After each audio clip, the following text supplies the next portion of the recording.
Hey guys, and I finally got my recording working. Yay! It took me a couple tries. It wanted to be a pain in my ass. But anyway, I got really bored after I made the first two videos. Or finished up Kuya's route. So this time, since I'm bored, we're gonna go do Tirune's route, Prince of Dragons. Ooh, that sounds fancy.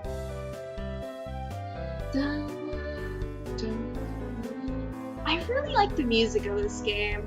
It's so upbeat, it's hyping, and my cat is over here yelling at me. It's very rude. I'm glad I didn't get stuck on the loading screen because I was gonna be sad. All the arrangements have been made, so I go downstairs to tell Tirune I'm ready to go. I'm nervous about meeting a real dragon, but I put on a cheerful face. So yeah, I have my supplies and everything's all set. Oh, I'm Rosemary, by the way. I am grateful for your help, Rosemary. I don't often travel in this form. It can be taxing. I expect to need quite a bit of your assistance. No problem, that's what I'm here for. Wow, you've got a lot of layers on there. Cold weather does not agree with me. These robes may look silly to you, but they are necessary. Oh, I didn't mean to say that you look silly. I just, never mind. I hope it didn't embarrass him. I can't really tell. His face is as tranquil as ever. I've got to be more careful with what I say. He pretty much looks like a normal person, so it's easy to forget that he's not human. Are you... Rosemary, does the scales on his face, the really large ears, and the orange eyes mean anything to you? That's not normal! Jesus! But I have to remember what he really is. Most people don't ever have an opportunity to see a dragon, much less talk to one. I'm in a rare position, which is cool and also terrifying. I'd probably feel the same way if I could confront a dragon and be like, hey, what's up? You need help traveling? I got your back. Unless you fight Blackwing in World of Warcraft, then you're screwed. God, that cutscene though. Then again, he's not as intimidating as I expected, just strange and sort of pretty. The conference at Starlight City is several days away, but I'd like to get across the mountain as fast as possible. The sooner I get out of this cold, the better. Oh, yes, of course. What should I call you? Your Highness? I am not a Highness. I am Tirune. But I have never cared what humans called me. Call me. Use whatever name you like. Okay then. Tirune it is. Let's go. Let's go. We start walking together. The snow under our feet is thick, but the sun is shining. It's actually kind of nice out. Tirune hasn't said a word so far. He stares ahead at the path in front of us, as if I'm not even here. Should I make small talk? I don't think he minds the silence, but this is awkward. What do dragons even talk about, though? I guess I'll have to wing it. And hope something sticks. I've never met a dragon before, besides you, obviously. Pretty decent weather, right? For a frozen mountain of death, that is. You know, for a fire dragon, you're good at giving the cold shoulder. Jesus, oh no. That was meant to amuse me, I suppose. Yeah, I guess so. Wow, good one, Rosemary. Very smooth. Spicy memes. We walk in silence for a few minutes longer. But a knight doesn't give up that easy. There's gotta be something he'll talk about. So, what is this thing in Starlight City all about? It's a big deal, right? Business between the dragons and human lawmakers. We must confer and maintain our peace accord. We do our best to respect you and live side by side, but dragons live by much older laws than those you humans wrote. Conflicts arise from time to time. Yes! I got him to talk! Now I just have to keep this ball rolling. Oh yeah? What older laws are those? Do you really want to know? Why wouldn't I?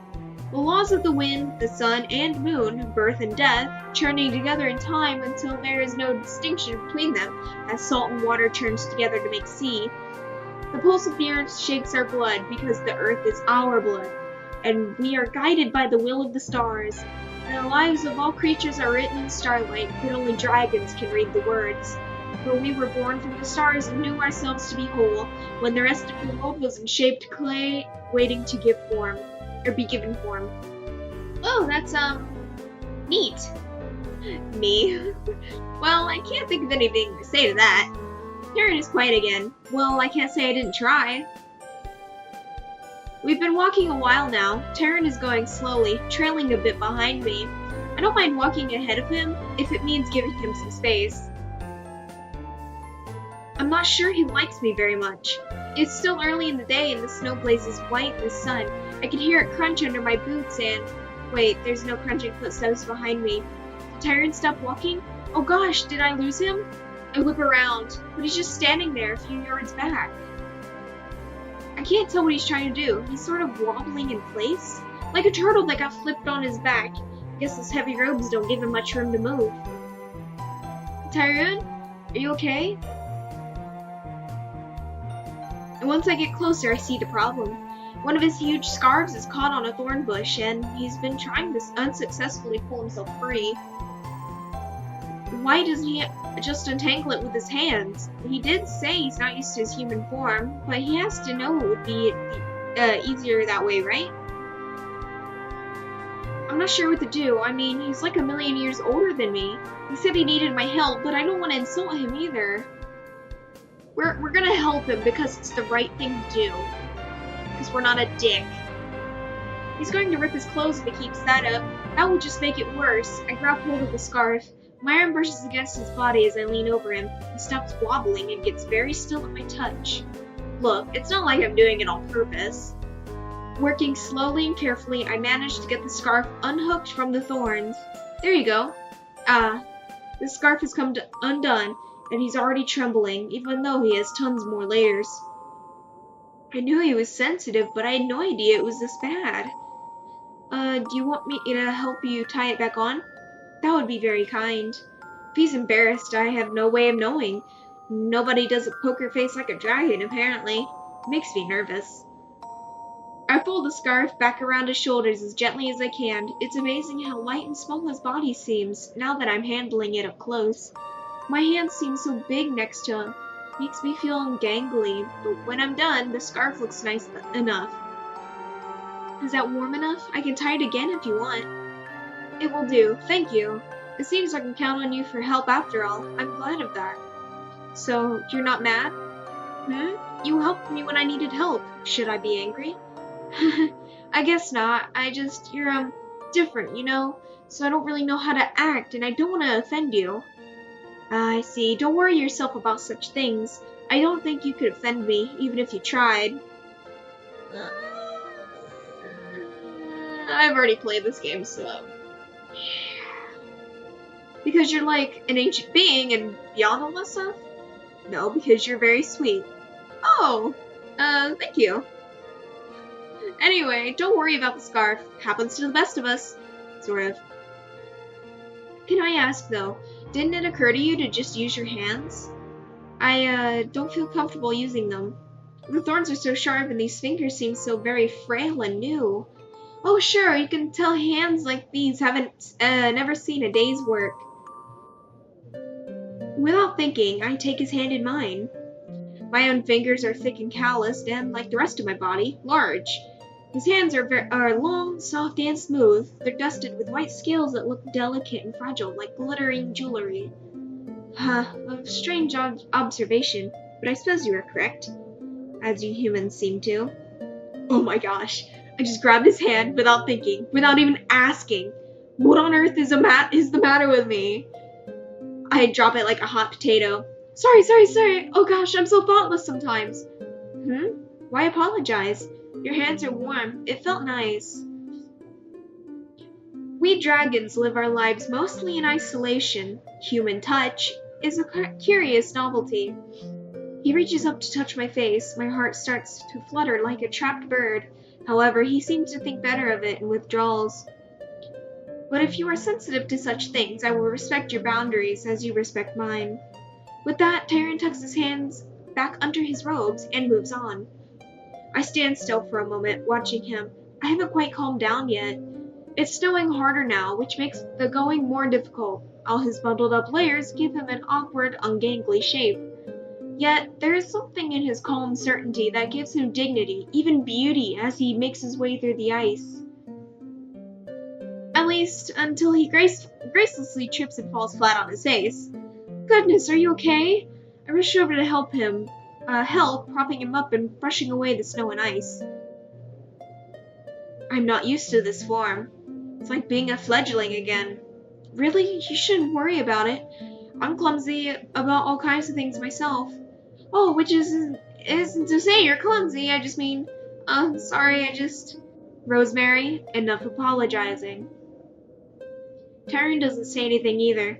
He just stares into me. He hasn't spoken to me so sharply before. For a moment, I can't think of anything else to say. Those golden eyes are intense. What is he thinking? Finally, he rests his hand on my shoulder. I'll have to stay close to you in case these legs fail me again. I may even need to take hold of your arm if you don't mind. Oh, sure, yes. That's fine, Good idea. He keeps his hand on me as I help him up. His fingers are so long and pretty. I try not to stare too much. And so, we set off walking again. This time, he doesn't lag behind or move ahead. We're side by side. Every so often, he stumbles a bit and leans against me, or delicately hooks his arm around mine. I'm going slow to make it easy for him, but we manage to keep a steady pace and walk for a few more hours. We don't talk much, but somehow, I don't feel so awkward anymore. We're communicating more easily with just touch. When he presses lightly on my shoulder, I know to help him over a hurdle. When he leans slightly away, I know he's doing fine and we can walk a little faster. We fall into a nice rhythm. Occasionally, he even smiles at me. He's strange and distant, but I'm getting used to him. Eventually, though, the path gets a lot steeper. It's nothing I can't handle, but I worry about him.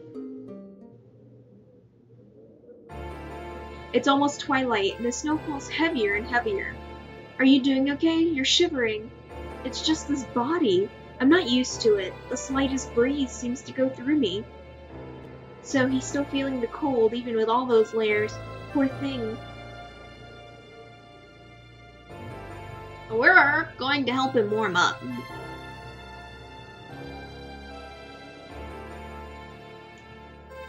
I put my arm around Tirune without missing a beat. He presses himself into me. I'm surprised, but I don't mind. I rub his back, trying to help him get warm. After a moment, he stops shivering so much, so I guess it's helping. And I admit, it feels nice, having an excuse to touch him. He leans his head against me and breathes deep, smelling my hair. God, Tirune? He jumps away like I've terrified him. I didn't even know he could move that fast. Hey, you're going to be cold. Quiet, I'm fine. He's obviously not fine, but he turns and rushes ahead of me without looking back. Before long, he stumbles and falls into the snow. I rush over to help, but he lashes out to push me away. His sharp fingernails scratch my skin, not enough to draw blood, but I am stunned. It's like a cat that I trusted suddenly hissing at me out of nowhere. Slowly, clumsily, he pulls himself up without my help. He winces when his bare hands have to touch the snow. I don't get it. Why is he acting like this? Did I do something wrong?